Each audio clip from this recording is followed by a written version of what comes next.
Bismillahirrahmanirrahim. Assalamualaikum warahmatullahi wabarakatuh.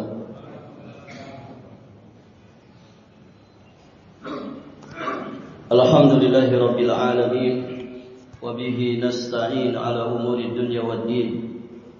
Wassalatu wassalamu ala ashrafil anbiya'i wa imamil mursalin, nabiyyina Muhammadin alaihi afdhalus salati wa atammu taslim, wa ala alihi wa ashabihi ajma'in wa sallama tasliman mazidan ila yaumiddin. Thumma amma ba'd.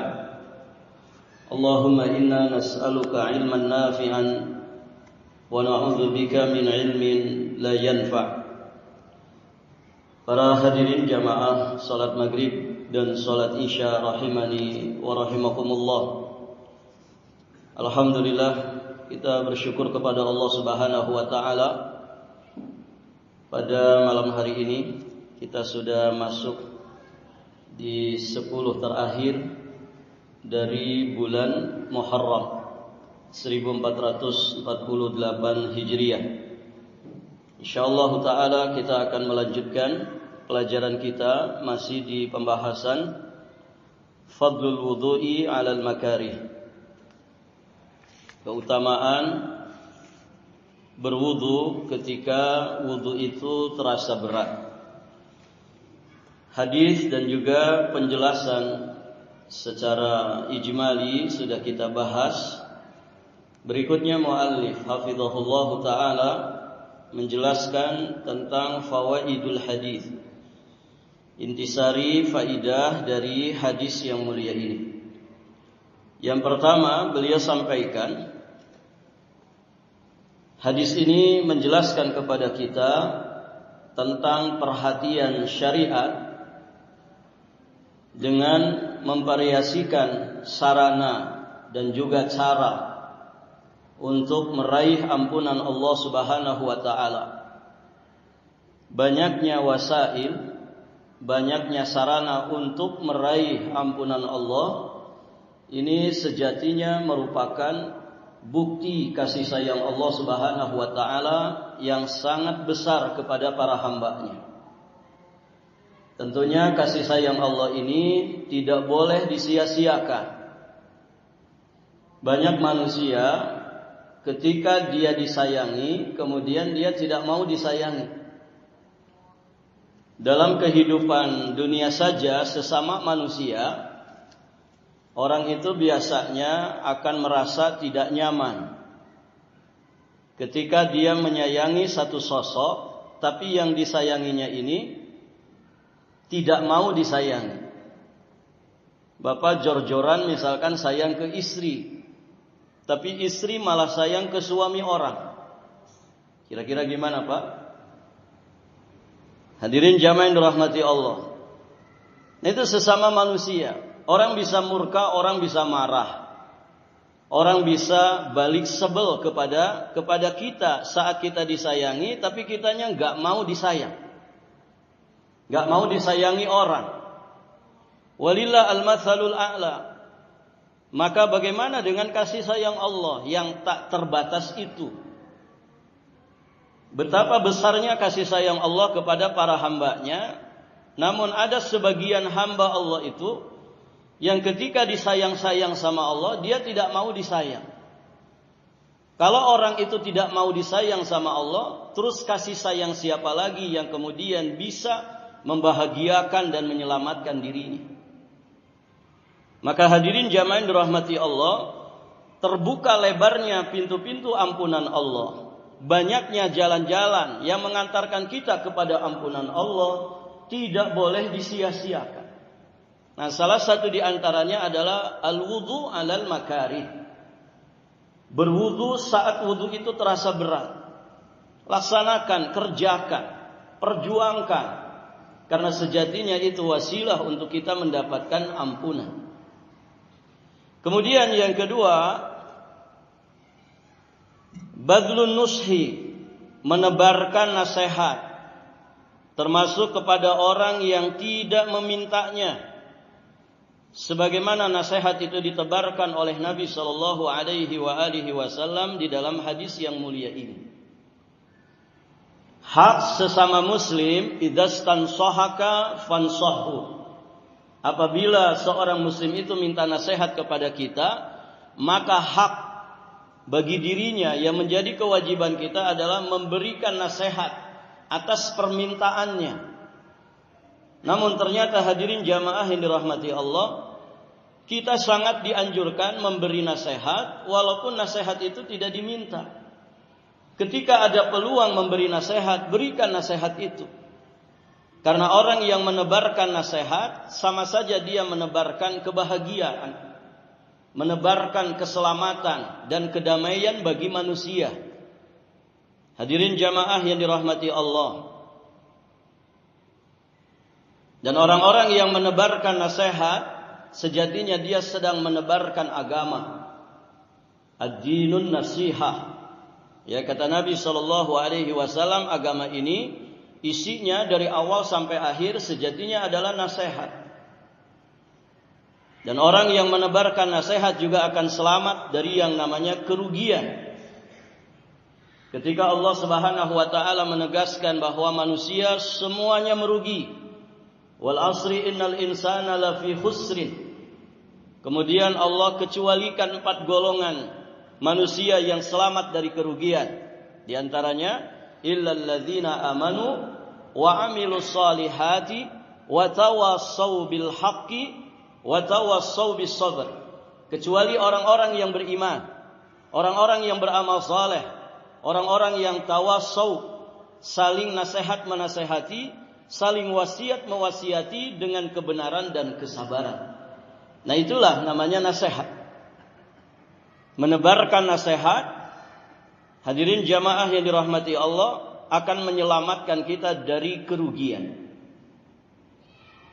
Maka di sini Nabi SAW menebarkan nasihat kepada umat, kepada para sahabat, walaupun kemudian para sahabat tidak memintanya.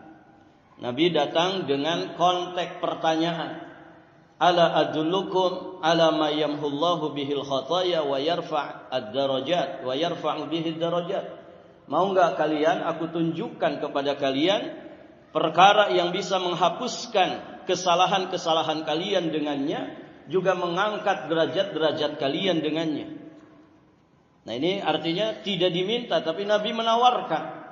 Maka tebarkan nasihat itu walaupun tanpa permintaan, apalagi kalau diminta.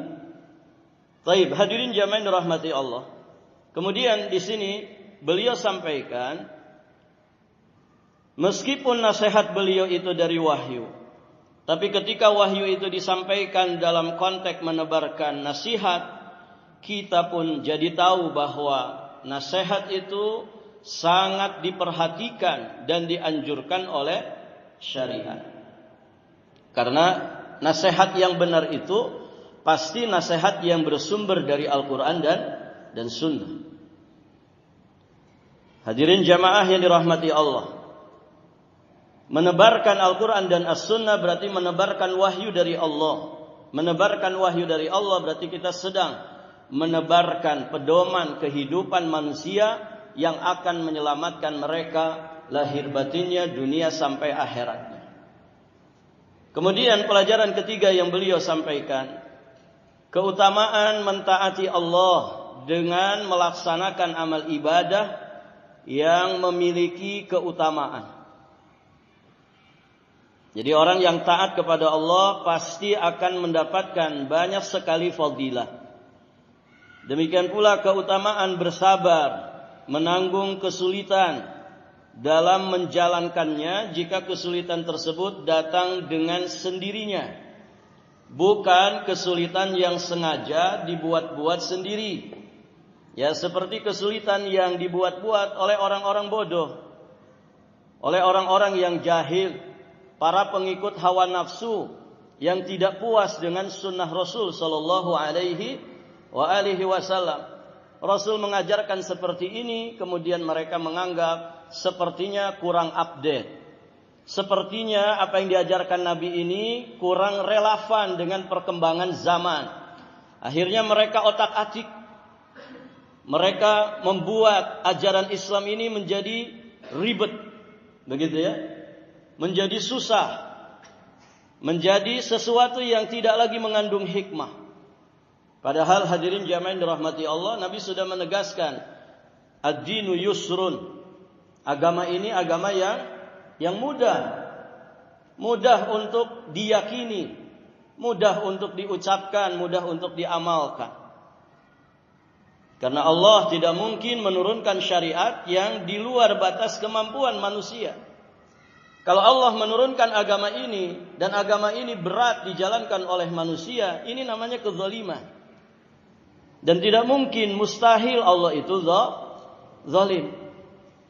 Nah, ada sebagian orang, para jamaah, yang tidak puas, tidak ridho dengan ajaran Nabi.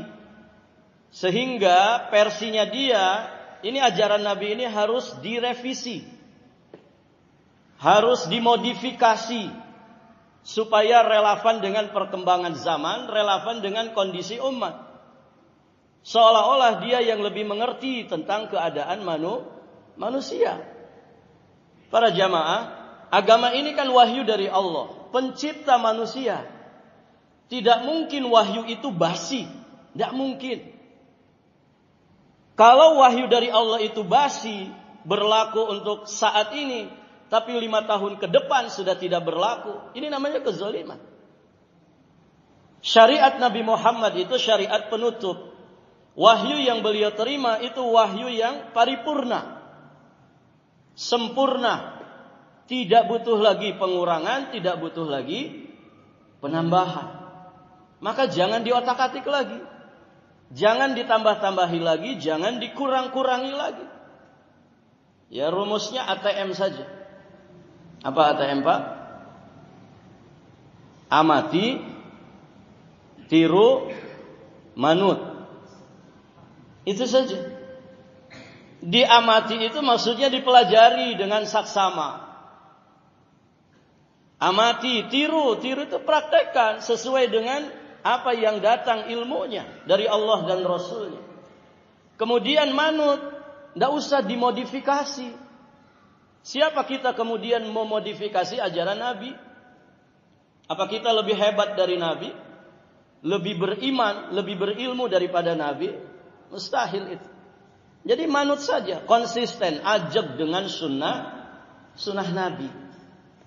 Cuman demikianlah para jamaah, ya sebagian orang-orang kita itu memang seperti itu. Ada istilah di kalangan sebagian kita, sesuatu yang bisa dibuat susah, kenapa dimudah-mudah? Begitu kan, Pak? Ya tidak ini? Sesuatu yang bisa dibuat susah, kenapa dimudah-mudah? Izin itu sebetulnya 1 meja selesai, gitu.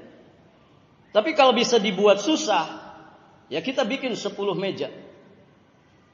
Ya begitu.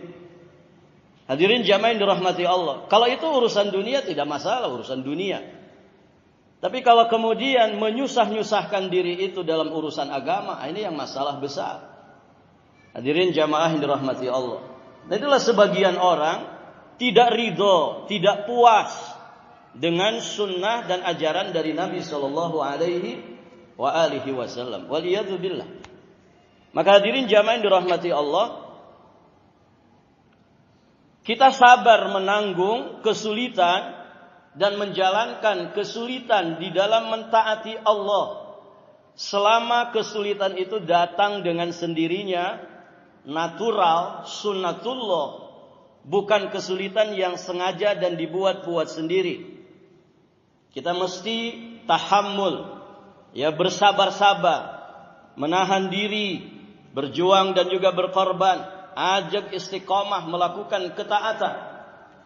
Karena Allah Subhanahu wa taala sudah menegaskan, yuridullahu bikumul yusra wa la yuridu bikumul usra. Allah menghendaki kemudahan bagi kalian dan Allah tidak menghendaki kesulitan bagi kalian. Agama ini mudah. Ya, tapi bukan untuk bermudah-mudahan. Agama ini mudah, maka jangan dibuat susah. Baik, hadirin jamaah yang dirahmati Allah. Pelajaran berikutnya, keutamaan salat di masjid yang lebih jauh jaraknya. dibandingkan dengan sholat di masjid yang lebih dekat, selama meninggalkan keutamaan ini tidak memberikan maslahat yang lebih besar. Artinya kalau ada masjid yang lebih dekat, dengan kita berjamaah di situ, ya kita tidak kehilangan maslahat yang lebih besar, maka tidak ada masalah. Taib, hadirin jamaah yang dirahmati Allah. Kemudian yang kelima, keutamaan menantikan waktu sholat tiba. Intidharus sholah, keutamaan menunggu sholat selesai kita melaksanakan satu sholat. Juga merindukan satu sholat setelah kita selesai sholat, meskipun seseorang itu tidak sedang berada di masjid. Taib para jamaah, jadi kita yang sibuk dengan kegiatan harian, maka ketika kita selesai dari sholat, rindukanlah sholat berikutnya. Rindukan sholat berikutnya. Makanya orang yang rindu sholat itu ketika dengar azan, dia biasanya bilang apa Pak? Alhamdulillah sudah azan. Senang. Kenapa? Ada kerinduan yang begitu besar di dalam hatinya. Tapi kalau orang tidak merindukan sholat, azan lagi. Barusan azan, kok udah azan lagi? Jadi kayak berat dengar muazin itu. Padahal muazinnya Masya Allah suaranya merdu, gitu ya. Ada orang itu dengar azan tuh kayak gak ridho Pak. Atau sebagian mereka malah menjauh dari masjid. Siapa? Orang yang kalau dengar azan menjauh dari suara azan itu siapa? Setan. Nah, kalau pengen tahu setan bangsa manusia ya model begitu. Hadirin jamaah dirahmati Allah. Dengar azan itu kalau orang beriman mendekat ke sumber suara azan, ya masjid. Bukan malah menjauh. Kalau menjauh dari sumber suara muadzin, maka itu perbuatan setan. Idza nudiya bis salati adbara syaitanu walahu durat. Begitu kan hadisnya. Apabila dikumandangkan azan untuk salat, adbara syaitan. Setan itu lari terbirit-birit. Durat itu aslinya, harfiahnya, lafziyahnya. Artinya kentut yang ada suaranya. Ada berapa jenis kentut Pak? Ada 2 jenis kentut, ya. Kentut yang bersuara, ada kentut yang tidak bersuara. Mana biasanya yang lebih bau? Baik, para jamaah, yang bersuara itu namanya durat, ya. Mirip dengan bunyinya drot, gitu kan? Durat. Ada kentut yang tidak bersuara, namanya fusa. Fusa. Mirip juga dengan bunyinya, gitu kan? Fusa.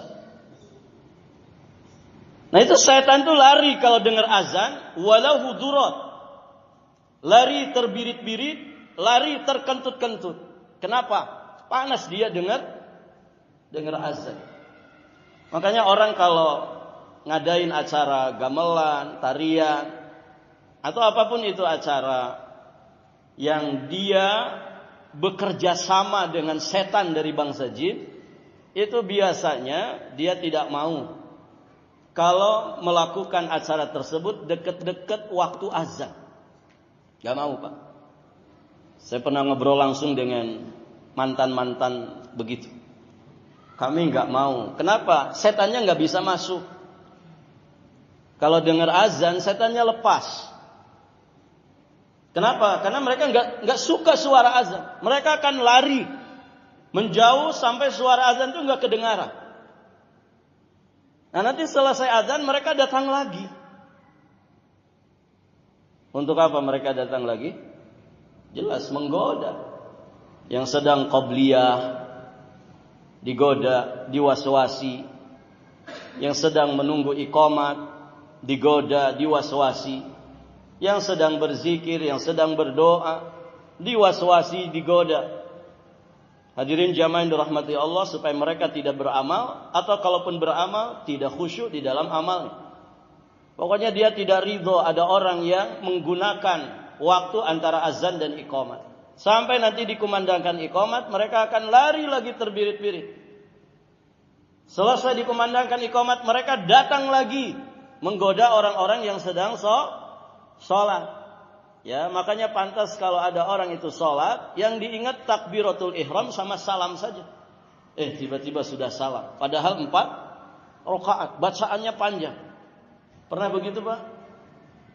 Alhamdulillah terbantu sama imam, begitu kan? Kadang nggak mudeng, ini sudah rakaat berapa? Saking khusyuknya. Khusyuk karena apa? Bukan khusyuk karena sholatnya, tapi memikirkan perkara-perkara di luar sholat. Ada yang sedang mikirin istrinya yang cerewet, ada yang sedang mikirin gajinya yang semakin kecil, gajinya yang nggak naik-naik, ada yang sedang mikirin bisnisnya, ada yang sedang mikirin masalahnya sama atasannya, atau berbagai macam masalah yang dialami manusia. Ya, kalau dalam sholat itu salah satu godaan setan itu kan diwaswasi kita supaya mengingat segala hal. Makanya mohon maaf, kalau sedang sholat itu jadi serba ingat, Pak. Pernah begitu, Pak? Ingat kadang masa muda begitu ya, ketemu lagi sama si dia. Dia itu cinta pertamaku. Ketemu di reunian, CLBK namanya. Cinta lama belum kelar. Hadirin jamaah yang dirahmati Allah. Bisa terjadi, itu bisa teringat dalam sholat. Ini liburan gini kan musim reunian. Hadirin jamaah yang dirahmati Allah. Banyak kasus gara-gara reunian, rumah tangga jadi berantakan. Kenapa? Ketemu cinta lamanya. Maka hati-hati. Nah itu kadang terbawa dalam sholat tuh, Pak. Itu kerjaannya setan memang.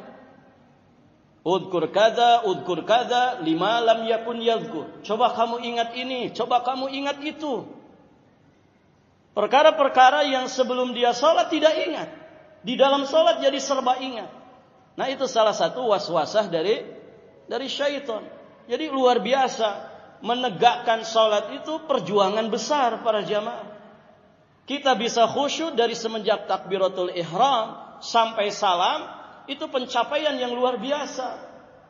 Kadang kita khusyuk di rakaat kedua, blank di rakaat pertama khusyuk, blank di rakaat kedua dan seterusnya. Makanya perintah salat bukan sekedar kerjakan salat, tapi wa aqimus shalah, dirikanlah salat. Nah itu para jamaah. Hadirin jamaah yang dirahmati Allah. Jadi rindukan salat, walaupun kita sedang tidak di dalam masjid.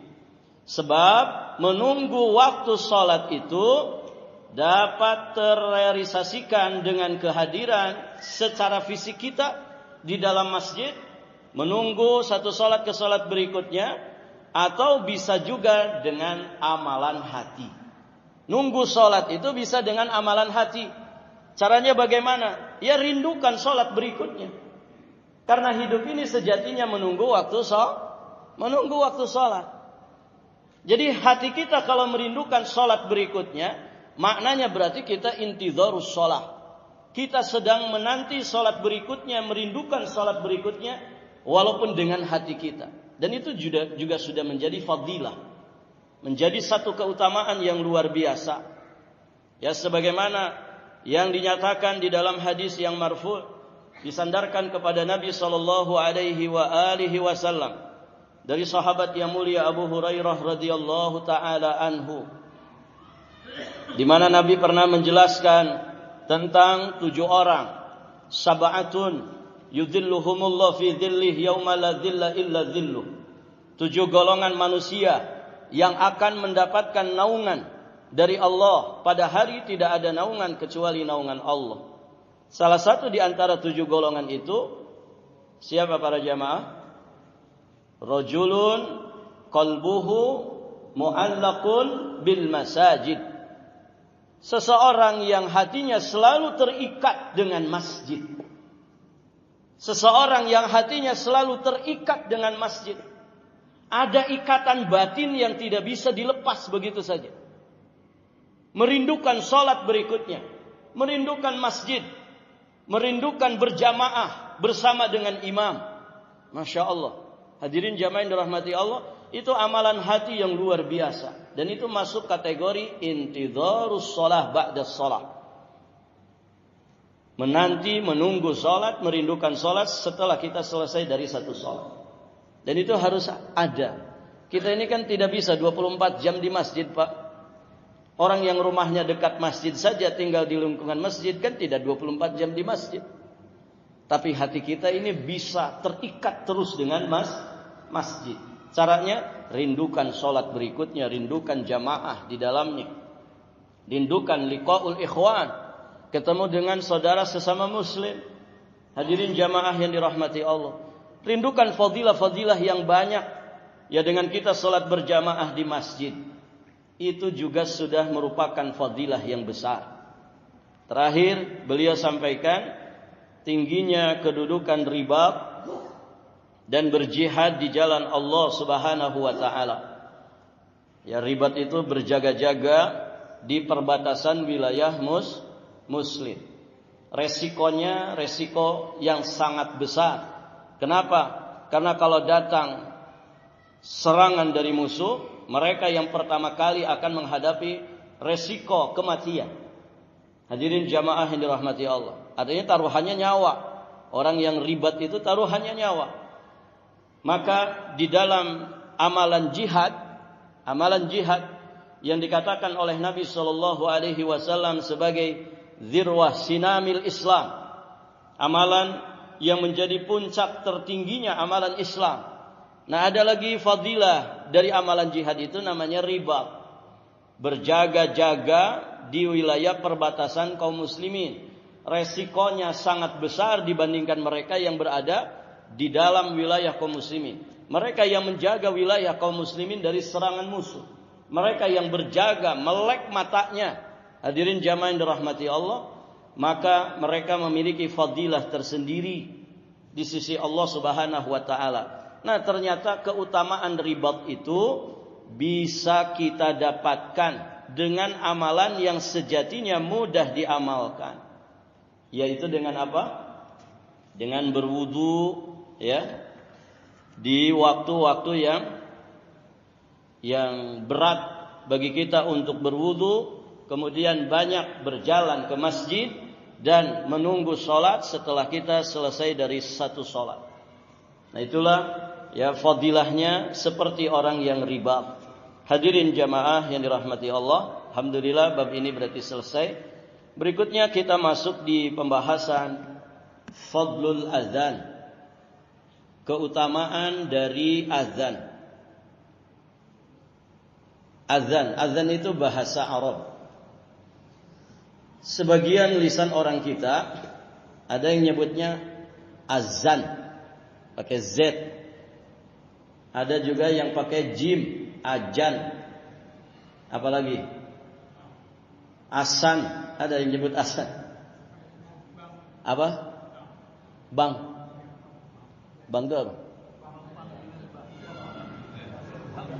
Sebutan orang sini.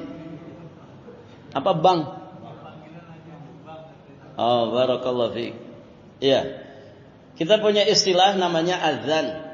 Pakai zal ya, pakai zal, bukan pakai z. Bukan azan, bukan ajan, tapi azan. Bukan pula pakai dal. Kalau pakai dal itu orang Sunda, adan gitu. Hadirin jamaah yang dirahmati Allah. Pelafalannya yang betul azan. Zal, pakai zal, azan. Baik, hadirin jamaah yang dirahmati Allah. Sedikit kita bahas tentang sejarah azan sebelum kita masuk hadis yang disampaikan oleh penulis hafizahullah taala. Para jamaah, azan itu dalam bahasa artinya al-i'lan atau al-i'lam. Orang kita nyebutnya iklan, mengiklankan, memberitahukan, menginformasikan bidukhuli waqtis shalah.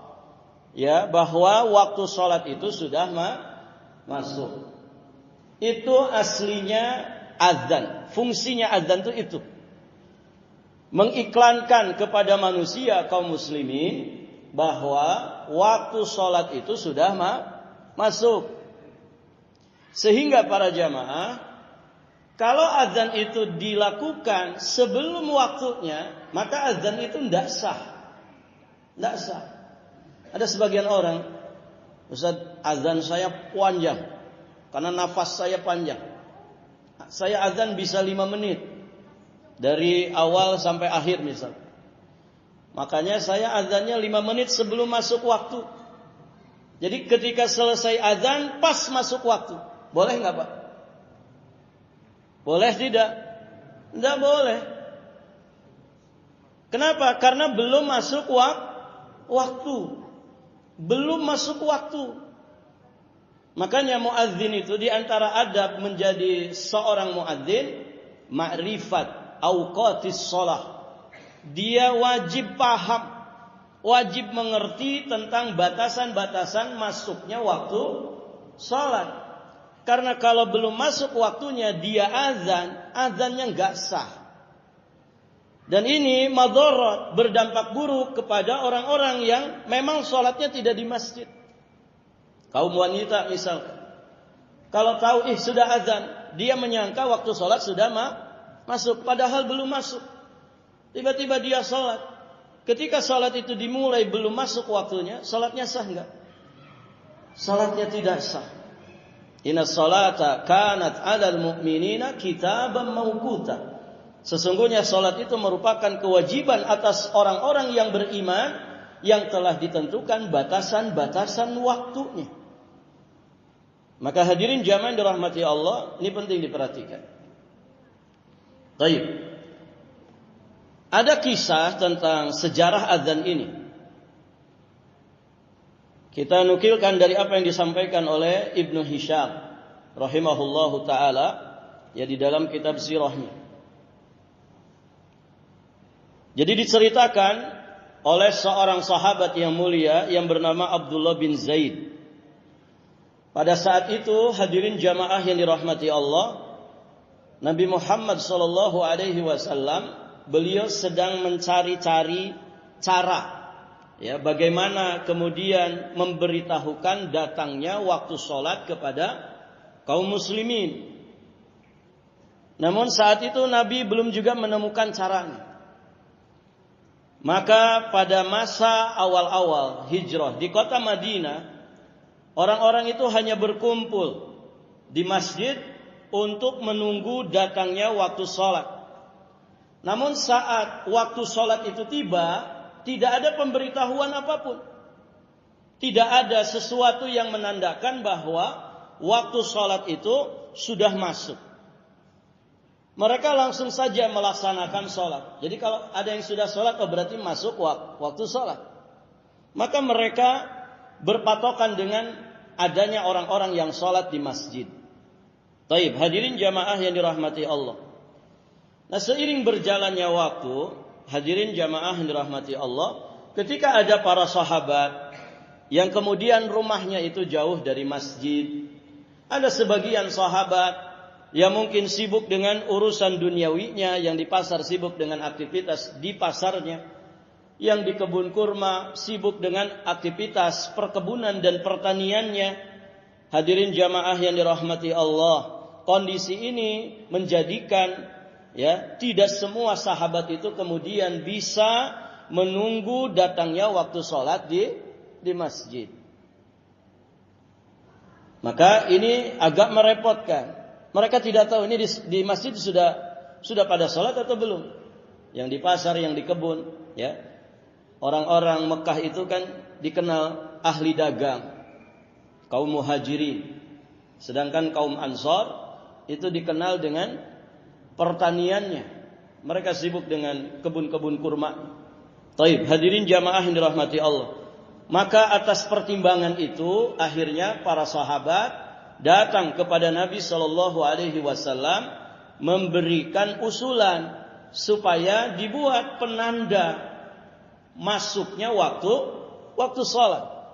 Maka hadirin jamaah yang dirahmati Allah, ini tentu untuk tujuan yang besar agar para sahabat yang rumahnya jauh, para sahabat yang sibuk dengan aktivitas dunianya, mereka bisa tetap datang ke masjid tepat waktu. Hadirin jamaah yang dirahmati Allah. Maka kemudian usulan itu diterima oleh Nabi. Para sahabat sebagian mereka juga akhirnya memberikan pendapat dan juga usulannya. Ada yang kemudian mengusulkan bahwa penanda waktu masuknya sholat itu sudah dengan niup trompet saja, seperti yang dilakukan oleh orang Yahudi.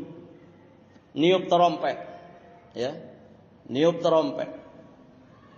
Ya, pokoknya trompet. Ya, terbuat dari apa? Pokoknya trompet. Zaman dulu mungkin trompet itu dari tanduk, ya. Baik, para jamaah yang dirahmati Allah. Ada juga yang kemudian mengusulkan dengan bunyi lonceng, sebagaimana yang dilakukan oleh orang-orang Nasrani. Bahkan ada juga yang mengusulkan dengan cara menyalakan api besar, seperti yang dilakukan orang-orang Majusi. Hadirin jamaah yang dirahmati Allah. Kita sama-sama tahu ajaran Nabi Shallallahu Alaihi Wasallam, ya di antara tujuan besarnya mukhalafah al-Yahud wan Nasara. Bagaimana ajaran Nabi Shallallahu Alaihi Wasallam itu berbeda, menyelisihi ajarannya Yahudi dan Nasrani. Makanya Nabi melarang keras kita mengikuti mereka. La tattabi'anna sanana man kana qablakum shibran bi shibrin wa dhira'an bi dhira'in. Akan ada di antara umat ini, kata Nabi sallallahu alaihi wasallam, yang akan selalu mengikuti jalan-jalannya orang-orang sebelum mereka. Ya, sejengkal demi sejengkal, sehasta demi sehasta. Sampai kata Nabi, kalaupun mereka masuk ke lubang dhab, la dakhaltumu. Ada di antara kalian itu, kata Nabi, yang ikut-ikutan masuk.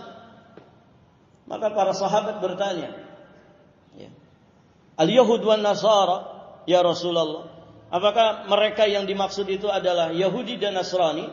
Maka kata Nabi, faman, siapa lagi kalau bukan mereka. Nabi dengan tegas melarang kita tasyabbuh. Man tasyabbaha biqaumin fahuwa minhum. Siapa yang tasyabbuh dengan satu kaum, maka dia termasuk golongan mereka. Maka tidak mungkin Nabi itu menerima usulan-usulan tadi. Kalau kemudian diterima usulan dengan trompet, ini mirip Yahudi. Kalau usulannya dengan lonceng, ini mirip Nasrani. Kalau usulannya dengan membakar api yang besar, ini mirip orang-orang Majusi. Maka hadirin jamaah yang dirahmati Allah, beragam usul yang diusulkan tadi belum ada yang dirasa pas oleh Nabi Shallallahu Alaihi Wasallam, belum ada yang dirasa cocok untuk kemudian menjadi penanda masuknya waktu sholat. Sampai akhirnya para jamaah dirahmati Allah, di tengah-tengah kebuntuan itu, seorang sahabat yang mulia bernama Abdullah bin Zaid datang menemui Nabi Shallallahu Alaihi Wasallam. Beliau ceritakan, ya, tentang kisah mimpinya. Ya Rasulullah, barusan saja aku bermimpi melihat seruan azan pada malam sebelumnya. Di dalam mimpi tersebut Abdullah bin Zaid, ya, dikisahkan beliau didatangi oleh sosok yang berjubah hijau yang sedang membawa lonceng. Maka hadirin jamaah yang dirahmati Allah, pada awalnya Abdullah bin Zaid ingin membeli lonceng yang dibawa oleh sosok yang berjubah hijau ini, dengan pikiran nanti akan saya gunakan, ya, untuk memanggil orang sholat di masjid. Namun kemudian sosok tadi menyarankan kepada Abdullah bin Zaid untuk mengucapkan dan mengumandangkan serangkaian kalimat-kalimat thayyibah sebagai penanda waktu sholat itu masuk dan tiba. Nah, itulah yang disebut dengan kalimat-kalimat azan. Allahu Akbar, Allahu Akbar, 2 kali gitu ya. Asyhadu an la ilaha illallah 2 kali. Asyhadu anna Muhammadar Rasulullah 2 kali. Hayya 'alas shalah 2 kali. Hayya 'alal falah 2 kali. Allahu Akbar, Allahu Akbar, la ilaha illallah. Maka hadirin jamaah yang dirahmati Allah, Nabi menyetujuinya. Akhirnya Abdullah bin Zaid ini diperintah oleh Nabi secara khusus untuk mengajarkan kalimat-kalimat azan itu kepada Bilal bin Rabbah radhiyallahu taala anhu wa ardahu. Maka hadirin, pada saat Bilal bin Rabbah mengumandangkan azan untuk kali pertamanya, dan Umar ibnul Khattab juga mendengarkan suara adzan pertama Bilal bin Rabah ini, beliau segera menghadap Nabi sallallahu alaihi wasallam dan menceritakan bahwa ternyata Umar bin Khattab juga bermimpi dengan mimpi yang sama seperti yang dialami oleh mimpinya Abdullah bin Zaid. Berarti hadirin jamaah yang dirahmati Allah, semakin menguatkan tentang ketetapan rangkaian daripada kalimat-kalimat azan tersebut. Barakallahu fiikum. Taib, hadirin jamaah yang dirahmati Allah. Dan di satu riwayat juga dijelaskan. Ini sudah masuk? Sedikit lagi Pak ya, tanggung. Di satu riwayat juga dijelaskan bahwa Nabi Shallallahu Alaihi Wasallam juga telah menerima dan mendapatkan wahyu tentang azan itu dari Allah Azza wa Jalla. Oleh karenanya Nabi membenarkan apa yang dimimpikan oleh Abdullah bin Zaid dan juga apa yang diceritakan hal yang sama oleh Umar ibnul Khattab radhiyallahu taala anhu. Maka jadilah dari situ ya azan itu diresmikan menjadi penanda masuknya waktu sholat, menjadi i'lam dan i'lan bagi kaum muslimin supaya datang ke masjid menghadiri sholat berjamaah. Taib, hadirin jamaah yang dirahmati Allah. Dan menurut pendapat yang sahih, peristiwa ini terjadi di tahun pertama dari hijratun Nabi sallallahu alaihi wasallam. Jadi peristiwa penetapan peresmian azan sebagai penanda waktu salat dan sebagai panggilan bagi kaum muslimin untuk salat berjamaah di masjid ini terjadi pada tahun pertama dari hijrahnya Nabi sallallahu alaihi wasallam. Dan Bilal bin Rabah menjadi muadzin Nabi yang pertama kali. Kenapa demikian Nabi memilih Bilal bin Rabah? Karena hadirin jamaah dirahmati Allah, dikatakan oleh para ulama ada 4 keistimewaan Bilal bin Rabah terkait dengan masalah ini. Pertama, suaranya yang lantang dan merdu. Suaranya lantang dan merdu. Tidak sebatas lantang tapi merdu.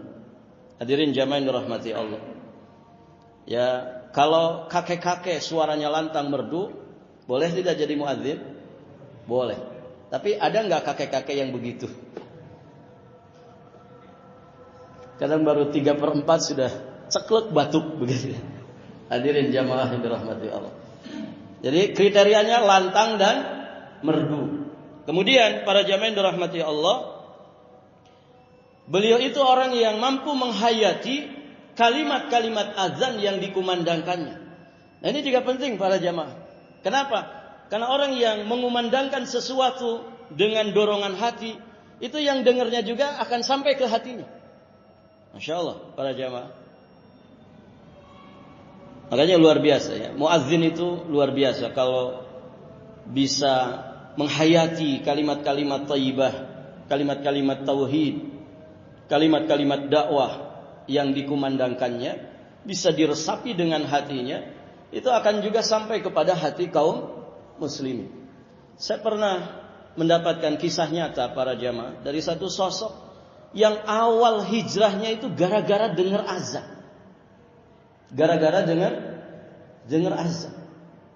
Luar biasa para jamaah. Azan itu kalau dihayati oleh muadzinnya itu jadi seruan dakwah yang bisa melunakkan hati orang yang keras, bisa menyembuhkan hati yang sakit, bahkan bisa menghidupkan hati yang mati. Jadi si bapak itu cerita, saya mau sholat, akhirnya mau sholat dan tidak mau lagi meninggalkan sholat, itu gara-gara dengar azan. Dan itu bukan di kampungnya, di luar kota. Ketika beliau ngikutin satu acara, hadirin jamaah yang dirahmati Allah, di satu kampung, tiba-tiba dengar azan, dan azan itu begitu menyentuh hatinya. Sampai akhirnya tiba-tiba dia mau ke masjid. Teman-temannya yang satu rombongan dengan dia kaget. Tumben-tumbenan kamu mau ke masjid. Gak tahu ini, saya kok tersentuh ini dengan suara azan. Dan Masya Allah, sampai sekarang orangnya, para jamaah yang dirahmati Allah, tidak lagi mau meninggalkan sholat. Dan sekarang tinggalnya orang itu di dalam masjid. Jadi marbot masjid. Masya Allah. Bahkan cerita ke saya pengen mati di masjid. Saya pengen mengabdikan akhir usia saya di masjid. Itu bermula dari dengar azan. Jadi muazzin itu coba hayati apa yang dia kumandangkan. Karena ketika ada satu hati yang tersentuh, akhirnya dia mau datang ke masjid yang kita azan di situ, maka itu fadilahnya lebih berharga, lebih bernilai daripada onta merah. Menjadi sebab orang itu dapat hidayah, itu lebih berharga daripada onta merah, kata Nabi. Nah, itu para jamaah yang dirahmati Allah. Kemudian Bilal bin Rabah juga terkenal dengan disiplinnya yang tinggi, dan Nabi paham masing-masing dari para sahabat. Bilal bin Rabah termasuk sosok yang disiplin. Kenapa? Karena muazzin itu pasti menjadi orang pertama yang di masjid. Ya enggak, Pak? Dibandingkan imam, muazzin lebih dulu. Karena dia yang mengumandangkan azan. Ya. Daripada jamaahnya dia bisa lebih dulu. Nah, itu para jamaah. Bilal bin Rabah disiplin waktu, maka dipilih oleh Nabi. Terakhir, beliau adalah sosok yang pemberani. Karena ya azan juga butuh mental kan gitu ya. Bagi jamaahnya ribuan misal. Kalau orang enggak berani, ya istilah orang demam panggung gitu ya. Itu suara bisa hilang. Hadirin jamaah yang dirahmati Allah. Jadi harus ada keberanian, harus ada mental. Dan itu semua ada pada sosok Bilal bin Rabah radhiyallahu taala anhu. Maka beliau dipilih oleh Nabi menjadi muadzin pertama dalam Islam. Baik para jamaah, sampai di sini pelajaran kita, semoga berfaedah. Insyaallah taala nanti kita lanjutkan bab tentang fadlul adzan ini di kesempatan berikutnya insyaallah. Wallahu taala a'lamu bis-shawab wa ilaihil marja'u wal ma'ab. Subhanakallahumma wa bihamdik asyhadu an la ilaha illa anta astaghfiruka wa atubu ilaik. Assalamualaikum warahmatullahi wabarakatuh.